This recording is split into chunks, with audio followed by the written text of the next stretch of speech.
everybody. We're here at the Dallas Library. I'm Lisa, and this is my friend Theresa. Hi. We are going to show you some creepy critters this morning. She's got some interesting things here to show you. I thought they were creepy, but we got a chance to meet them, and actually they're really, really interesting. So today she's got some critters here for you. We've got some books at the library to find out more about them, but let's see, who did you bring to meet with us today? So Theresa? Unlike my snakes, I'm with Scaley Addictions here in Paulding County, and so unlike my snakes that all have names, these guys don't. So if you are on Instagram or Facebook and you have a suggestion, give them to me, because I don't know what to name insects and spiders, and yeah, it kind of stops at snakes. So today we have, let's start with the easiest. So this is the one that creeps a lot of people out. They're actually kind of cool. They're called Madagascar hissing cockroaches. And so they are wingless cockroaches, and this is not what you think that you would find in a house that is infested with cockroaches. These guys, they use their defense mechanisms by pushing air through their lungs to make a hissing noise. Now, my girl, I'm going to come closer to the camera so you can maybe see it better. My girl has only hissed at me once, so there she is. So if you look at her antenna, boys tend to have more furry antenna. If you can see, there we go. And she has a very clean antenna. Boys also tend to have little horns at the back of their head, and she does not. So this is definitely a girl. They do give live birth. So in her lifetime, she can have up to 750 babies. I'm not coming up with that many names. So there you go. Madagascar hissing cockroach.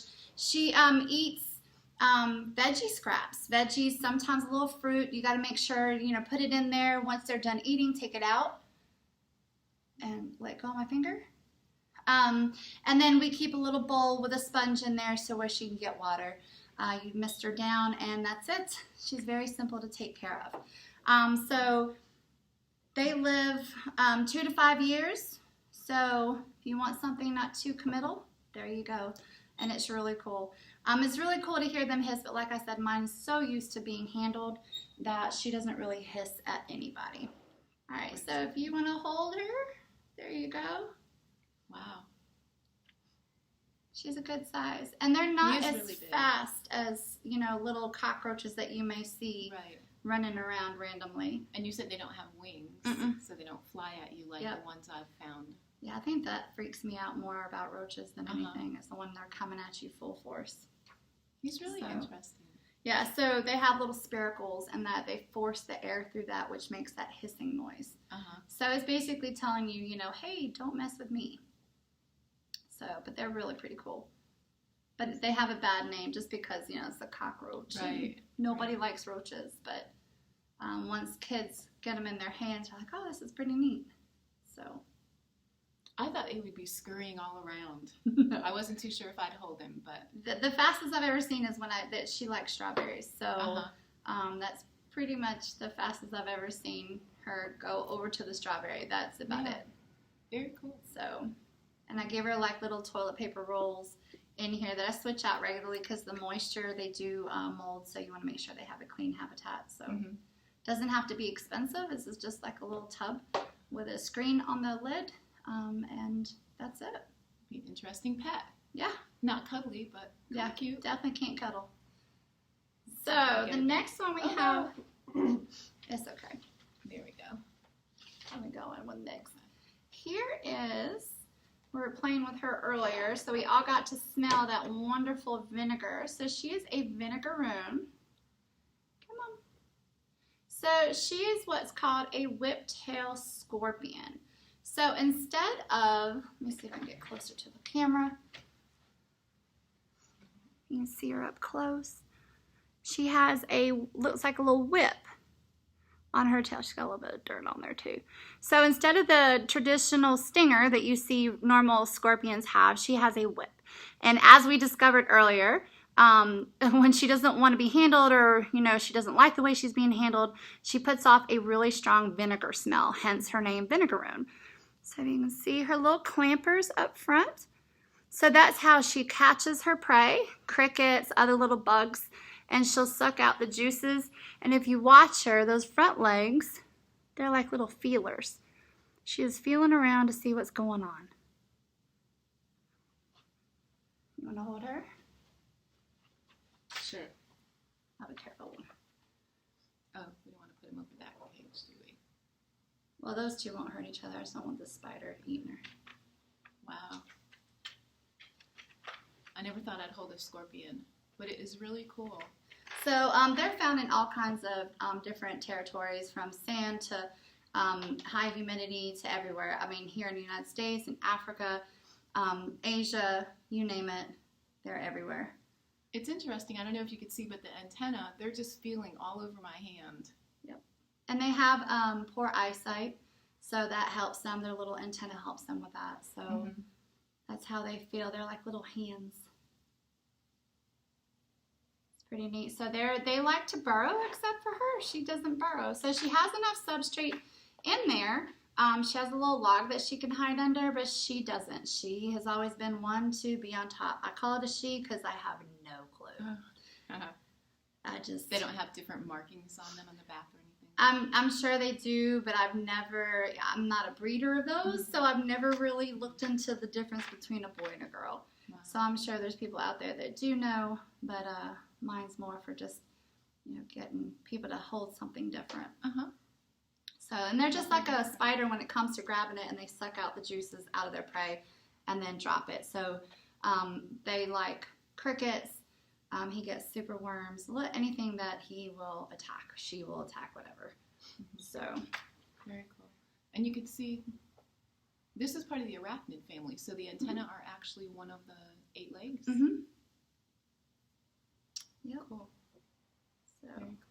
And like I said, it smells like you're dying Easter eggs when it gives it off that vinegar smell. Like we learned before, I could smell it all the way. It did. We thought we had it once, and that second time he's like, "No, let me show you what it really smells like." It was very strong. So yes. And then let's see if we can get this one out. Do you want to try? And I have somebody else that would like to come and visit your spider. Okay. So I'm gonna let her come on over and meet And then the I know spider. you've got a cool craft to share with them. So. So this is a curly-haired tarantula. Now with curly hair, or any tarantulas, they can bite. They can also flick their hair out. Come on, slow down. It's a little too much for She's me. like, yeah, I'm good. Should we So- remove these or something just in case? Or If you just put the lid on it. Where did the lid go? So here is a curly-haired tarantula. The females can live up to 10 years. Males not so long. The females also get a lot bigger than the males. So they are found in like Costa Rica, Honduras, Nicaragua, and they live at like the bases of trees and near riverbeds. You want to see? You ready? I'm so ready for this. All right. So just put your hand, let him just go up to you. The biggest thing is if he starts darting, just put a hand between you and it, and he'll just dart to your arm, your next hand. Hey, friend. They have little hooks at the tips of their feet. They kind of use that to hold on to stuff. The biggest thing is now he doesn't want to walk it out. He's like, wait a minute, that's a different smell. Like, I don't like this person. I like the old person. So I lost my train of thought. So they can regenerate legs.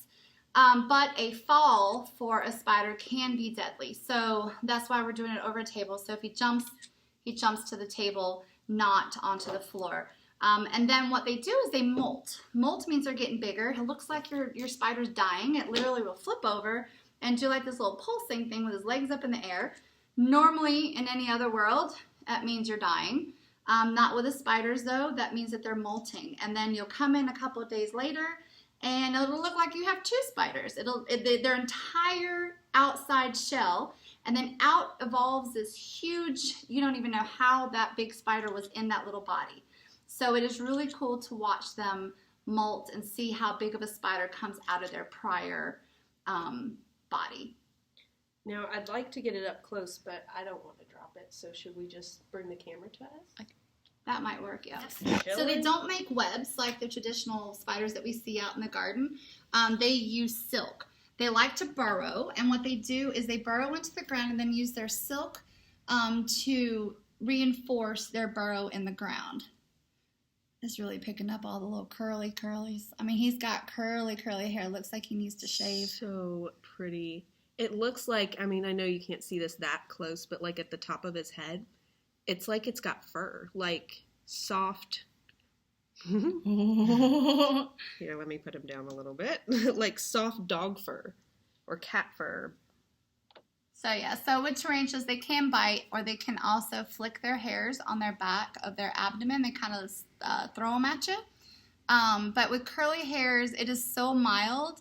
Yes, I mean, any bite from anything doesn't feel good, but will it kill you? No, it will not.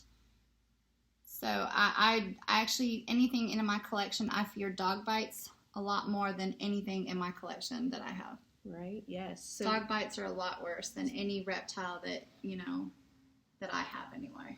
So this one can bite as well as throw hairs? Yep. So I tell everybody anything can bite. Very good. Doesn't mean that they have, doesn't mean that they will, but they can bite. I think some of the worst bites are from a cat. Yeah, I don't like cat scratches. I think those are worse too. That hurts bites. so bad. And I own a snake, and my snake has never bitten me, but I've been bitten by a snake, and honestly, I laughed when it bit me because my cat used to bite me all the time, and it hurt so much. So, I'm trying to think. These are actually pretty docile. If you're looking for these, pink toad also mine is just skittish. That's why I didn't bring her. She likes, if you think that's darting, you should see my pink toad. She'd be on your head before you even knew it. I don't know if I like that. Yeah, so the biggest thing is knowing that some spiders are arboreal, meaning that they like to climb up, and then others are more ground dwellers and burrowers. So just make sure if you do get a spider, you do your research to see, are you needing a tall cage or a flat cage. Pink toads are arboreal, so she has so basically this flipped up, and then other ones at home, he's in one where he has a lot deeper substrate, where he can dig and go in. So he's not liking this. This is not my home. And I know here in Georgia, especially, I'm here in Paulding County, they have I call them the web riders. And if you ever get one on your back porch, even a small one, watch it grow. They only live for one season, but they take down their web every night, and they do like the zigzag. And I kind of grew attached to mine, and she got big. She got about that big around. And then she laid 4 egg sacs in the fall, and that was it. She was done as a mom. And that's it. Another cool thing is especially, we all know those years where the boys are chasing you on the playground. Guess what? These guys do that kind of stuff too. So when they're trying to impress a girl, I know with my whiptail and the Madagascar hissing cockroach, they dance around. They dance around to try to impress their girlfriend. So, and a lot of animals do that. Animals, mammals, reptiles, birds, they all do that to try to impress the girl. So it's pretty cool that they do that as well. So with the hissing cockroaches, they kind of stand on their tippy toes, and it's called stilting, and they kind of show off. So, and you have a great spider craft that they can come and make. I've seen a lot of those spiders on my porch too, but these are more my speed. A spider like this, my little spider, kind of come visit you. But this is a craft that you can come to the library and pick up a little kit like this and make your own spider. Not as cool as the one that Amy got to hold, but kind of cool anyway. And you don't have to feed it. That's true. Perfect spider. We also have lots of books here about the hissing cockroach, inside a tarantula's burrow, another one about tarantulas and scorpions. So come on by, pick up a take and make, get some books. And thank you so much, Theresa, for coming, because I actually held some insects and arachnids, which I never thought that I would. So thank you, and thank you for making them so interesting. Yep, and if you just want to follow me, I do videos on Instagram too, and YouTube and Facebook. It's Scaley Addictions. It's Scaley. Addictions, and we do parties and educational things. We do scout meetings. So if you need me, just holler. If you have a question about any of your pets, I'm more than happy to answer them. That's great, because that's where I saw that you had these other critters. I knew you had snakes, and then I found out that you had those. So thanks again. Absolutely. Thank you for having me.